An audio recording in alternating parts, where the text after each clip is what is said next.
From the morning mist rising over the Gulf of Mexico from St. Pete Beach to the end of a long, warm evening downtown, St. Petersburg is all about indulgence.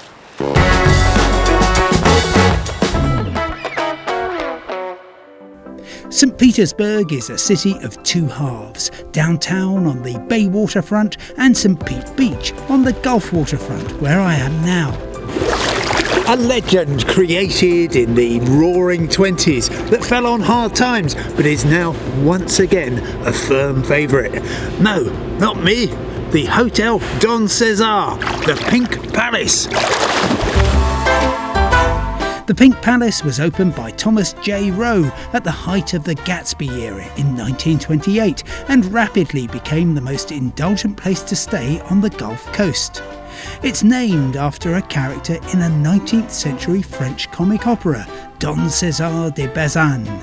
The slogan for the Don Cesar, "Come all ye who seek health and rest, for here they are abundant." Meanwhile, across on Beach Drive in downtown St. Petersburg, indulgence is abundant from sundown onwards, and new arrivals to the city are amazed. It's a small community, but as soon as you move here, it opens up, and it's one of those credible things that they kind of like hug you in. It has a cosmopolitan feel, and it has so much going on in it, and yet it has a small town friendliness to it. It's wonderful. When dusk descends over Tampa Bay, the place to be is the Canopy Lounge at the top of the Birchwood Hotel overlooking St. Pete waterfront.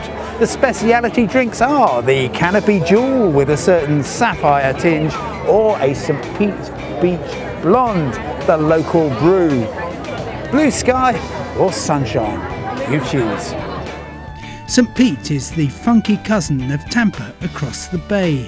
The vibe is Miami Beach, only with fewer posers and lower prices. The sunshine theme continues on Central Avenue, specifically at the Mill Restaurant, which is a marvellous work of modern art. I'm sipping a Sunshine City IPA as I wait for Ted Dorsey, the chef and owner, to come and have a word. It's a tough time in television land, as you can tell. The Mill is on Central Avenue, a thoroughfare where chain restaurants are notable by their absence. Ted and his team have created some delicious signature dishes, which he described to me. Well, definitely our watermelon bruschetta. I mean, it's a unique dish that you won't find anywhere else. It's watermelon, tomatoes, cucumbers, all tossed together, topped on bread with whipped feta. And then one of my other favorites is our meatloaf Wellington. So it's our homemade meatloaf. It's an old recipe that we wrap in puff pastry and then finish in the oven until it gets nice and crispy on the outside. And the bill for my very good meal and drink here at the Mill, just $30. You don't need to have a fortune to enjoy the good fortune of an indulgent night out in St. Petersburg. A night at the Mill isn't complete without a visit to the men's room. Come and have a look.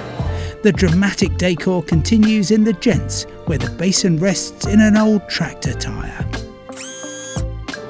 And I've even had permission to visit the ladies, where the highlight is a bathtub from the last legal brothel in St. Petersburg. On a trip to St. Petersburg and its neighbour across the bay, Tampa, time simply melts away with a series of dazzling images that may transform your vision of Florida, as well as providing many memories for the future.